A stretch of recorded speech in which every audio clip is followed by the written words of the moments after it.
ओम अरुणोदराय नमः। नमस्कार दोस्तों, मैं डॉक्टर कुलदीप कुमार पांडे आप सभी स्नेही मित्रों का स्वागत करता हूं। आशा करता हूं आप लोग स्वस्थ होंगे। महाराज गणपति जी की कृपा आप पर बनी रहे और आपका बुद्धि विवेक अपने कार्य के प्रति जागरूक रहे। उनका आशीर्वाद आपके ऊपर बना रहे और आप अपने पथ की ओर हमेशा अग्रसर रहें। आलस्य आपको तनिक भी न रहे। आइए इसी क्रम में आगे बढ़ते हुए आज जिस टॉपिक पे हम लोग चर्चा कर रहे हैं, इसके पहले हमने प्राचीन भारतीय इतिहास के अंतर्गत जो टॉपिक रखा था पाषाण काल के विषय में चर्चा चल रही थी, जिसमें पूरा पाषाण काल के विषय में चर्चा हो चुकी है, मध्य पाषाण काल के बारे में चर्चा हो चुकी है और अब नवपाषाण काल के बारे में चर्चा आज करेंगे। आइए प्रारंभ करते हैं आज की चर्चा। नवपाषाण काल को नव या इसको उत्तर पाषाण काल भी कहते हैं। नियोलिथिक, इंग्लिश में नियोलिथिक कहा जाता है काल। इसका समय 4000 से 1000 ईसा पूर्व का माना गया है। खाद्य उत्पादक का समय था यह समय जो नवपाषाण काल का था। इस समय मानव जो है जैसे जैसे उसका प्रोग्रेस होता गया, अपने आप में शिक्षित होता गया, अपने कार्य को और अच्छी तरह से अंजाम देने के लिए नए नए ख्यालात उसके आने, पहले पत्थर के उपकरण बनाए, उसने औजार निर्मित किए, फिर धीरे धीरे क्वार्टर्स पत्थर के निर्माण हुआ, उससे उपकरण बनाए, फिर जैस्पर वगैरह से उपकरण बनाए। उसी क्रम में आगे बढ़ते हुए ब्लेड ब्यूरिंग का भी जिक्र हो चुका है मध्य पाषाण काल में। अब नवपाषाण काल में और तकनीकी व्यवस्था उसके अंदर आ चुकी थी और इस समय मानव जो है कृषि करना सीख गया था और कृषि की कला का प्रारंभ यहीं से होता है। नवपाषाण काल में कृषि कर्म पर आधारित हो गया था मानव। अनाज के संग्रह, भोजन की पद्धति है तो मतलब भांडों का निर्माण प्रारंभ हो गया था नवपाषाण काल में। कृषि कर्म की आवश्यकता के अनुरूप प्रस्तर उपकरण अधिक धारदार व सुगढ़ बनने लगे थे। इस समय कृषि के कार्य में फार, हल वगैरह की आवश्यकता, हल में जो फार लगता है उसकी आवश्यकता होती है क्योंकि भूमि को जुताई कैसे करेंगे, तो इस प्रकार के अच्छे उपकरण बनने लगे थे जिससे खेती करना और आसान हो गया था उस समय। और पालिश का भी प्रयोग इस समय खूब निखर के आ गया था सामने। सुडौल, आप लोगों ने हर में फार लगा हुआ देखा होगा, किस प्रकार का है। ये आज का नहीं, ये उसी समय का है देन, मानव की संस्कृत की देन है, उनकी सभ्यता की देन है। उन्होंने खोज की इसकी, जिसका उपयोग आज भी चल रहा है। अनाज उत्पादन से जीवन में स्थायित्व की प्रवृत्ति उत्पन्न हुई और मानव जो है ग्राम संस्कृति में परिवर्तित हो गया और एक स्थान पे उसका निवास हो गया। एक स्थान पे रहने लगेगा तभी कृषि करेगा। आइए देखते हैं। यूनानी भाषा का नियो शब्द का अर्थ नवीन होता है। नियो शब्द का अर्थ है नवीन। इस कारण इस काल को नवपाषाण काल कहा गया है या इसकी संज्ञा दी गई है नवपाषाण काल की।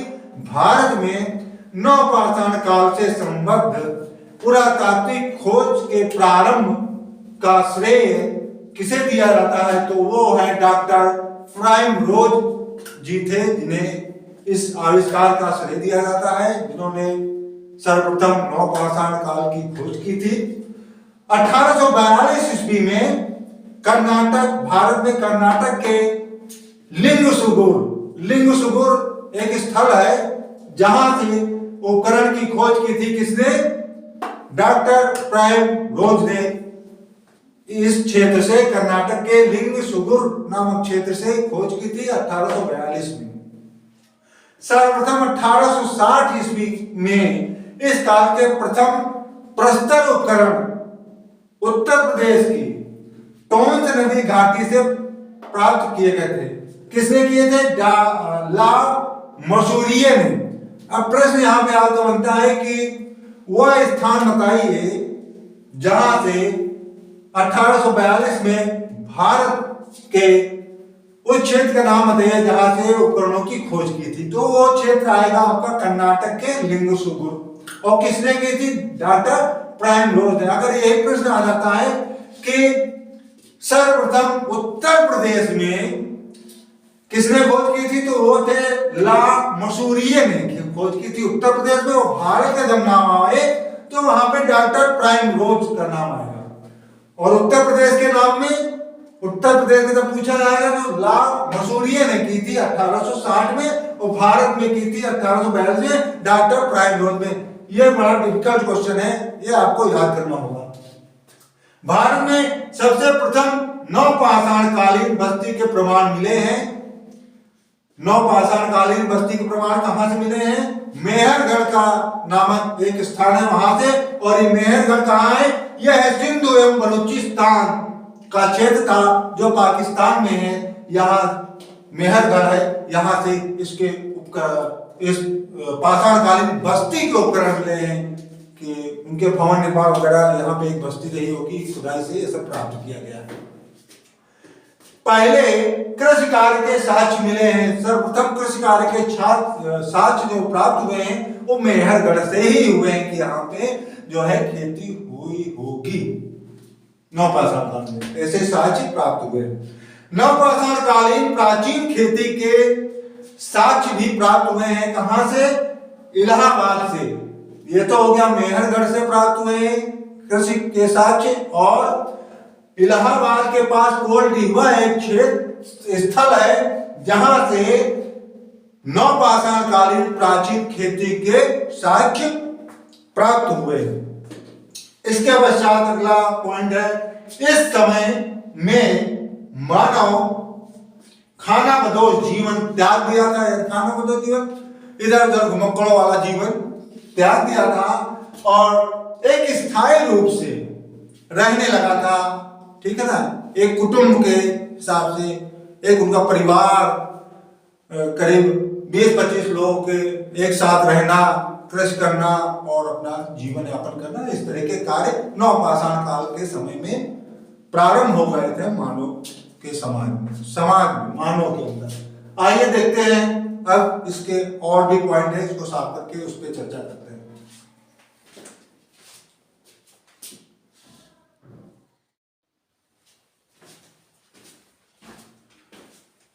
नवपाषाण काल में अगले पॉइंट है, वस्त्रों की जगह जानवरों की खाल पहनते थे मानव। यहाँ के नवपाषाण काल के समय में चावल या धान के प्राचीनतम साक्ष्य कहां से प्राप्त हुए हैं, प्रश्न में पूछा जा सकता है। तो इलाहाबाद के कोलडीहा नामक स्थान से प्राप्त हुए हैं। मिट्टी के बर्तन सर्वप्रथम इसी काल में निर्मित होने प्रारंभ हो गए थे नवपाषाण काल में, इसके साक्ष्य प्राप्त हुए हैं। कुल्हार अर्थात कुम्हार की गुफा के साक्ष्य नवपाषाण काल स्तर गुप्त काल से प्राप्त हुए हैं। इस काल के लोग कृषि और पशुपालन दोनों तरह के कार्य में निपुण थे। नवपाषाण काल में मानव कृषि और पशुपालन दोनों प्रकार के कार्य करते हैं। कृषि व पहिए का आविष्कार नवपाषाण काल की ही देन माना जाता है। इस काल के लोग पत्थर के पालिशदार औजारों और हथियारों का प्रयोग करते थे। विशेष रूप से पत्थर की कुल्हाड़ियों का प्रयोग अधिकतम इसके साथ अवशेष प्राप्त हुए हैं। भारत में नवपाषाण कालीन सभ्यता के 3 प्रमुख क्षेत्र हैं। आइए देखते हैं। पहला है उत्तर पश्चिम क्षेत्र, लगभग 6000 ईसा पूर्व का क्षेत्र है। दूसरा क्षेत्र है उत्तर पूर्वी क्षेत्र, यह लगभग 5000 ईसा पूर्व का है। और अगला है तीसरा दक्षिण क्षेत्र जो लगभग 2500 ईसा पूर्व का है। उत्तर पश्चिम क्षेत्र में नवपाषाण कालीन सभ्यता की प्रमुख विशेषता क्या थी कि इस समय गेहूं और यहां से मतलब उत्तर पश्चिम क्षेत्र से नवपाषाण कालीन प्रमुख विशेषता ये थी कि इस स्थान से गेहूं और जौ का उत्पादन यहाँ होता था। उत्तर पश्चिम क्षेत्र में कच्ची ईंटों के आयताकार मकान, बड़े पैमाने पे पशुपालन, ये सब अवशेष यहाँ से प्राप्त हुए हैं, जिनसे यह सिद्ध हो जाता है कि नवपाषाण काल में इन सब मानव इन सब को जानता था या ये सब कार्य करता था। मानव गेहूं अनाज के रूप में गेहूं और जौ का उत्पादन के साक्ष्य प्राप्त हुए थे। कच्ची ईंटों के आयताकार मकान के साक्ष्य अवशेष मिले हैं और बड़े पैमाने पे पशुपालन की भी व्यवस्था उन्होंने कर रखी थी, ऐसे साक्ष्य प्राप्त हुए हैं। बुर्ज-होम अगला आता है उत्तर पश्चिम क्षेत्र, ये जो लगभग 5000 ईसा पूर्व का था।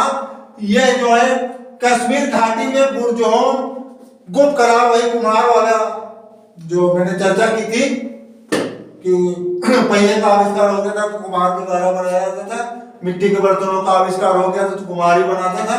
इस प्रकार की गुफा प्राप्त हुई है, वो बुर्ज-होम है, कश्मीर घाटी से प्राप्त हुई है। नवपाषाण काल के प्रमुख केंद्रों के अंतर्गत बुर्ज-होम आता है।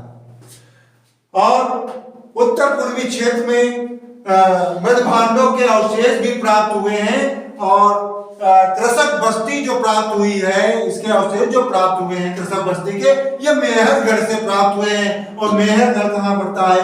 उत्तर पूर्वी क्षेत्र है जहां मेहरगढ़ पड़ता है।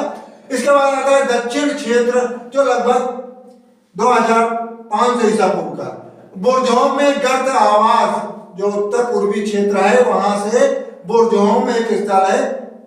बुर्ज-होम में गर्द आवास विविध प्रकार के मृदभांड, पत्थर के साथ साथ हड्डियों के औजार, गेहूं व जौ के अतिरिक्त मसूर, अरहर का उत्पादन, औजारों का पालिश प्रयोग, ये सब अवशेष जो है उत्तर पूर्वी क्षेत्र से प्राप्त हुए हैं। और भी कुछ है उत्तर पूर्वी क्षेत्र से जो हमें प्राप्त हुआ है, आइए इसको साफ करके और चर्चा करते हैं।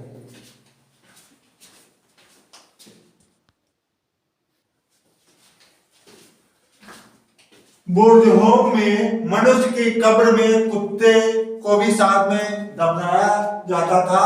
शवाधान जब नवपाषाण कालीन मानव की जब मृत्यु होती थी तो अंत्येष्टि के लिए ये लोग क्या है दफनाते थे। दफनाने की व्यवस्था थी उस समय, और दफनाने के साथ में कब्र में उनके साथ उनकी उपयोगी वस्तुएं तो रखी जाती थी और साथ में कुत्ते को भी दफनाया जाता था। ऐसे साक्ष्य प्राप्त हुए हैं अवशेष। बिहार में चिरांद नामक स्थल से प्रमुख साक्ष्य प्राप्त हुए हैं। चिरांद नामक स्थल से आइए देखते हैं।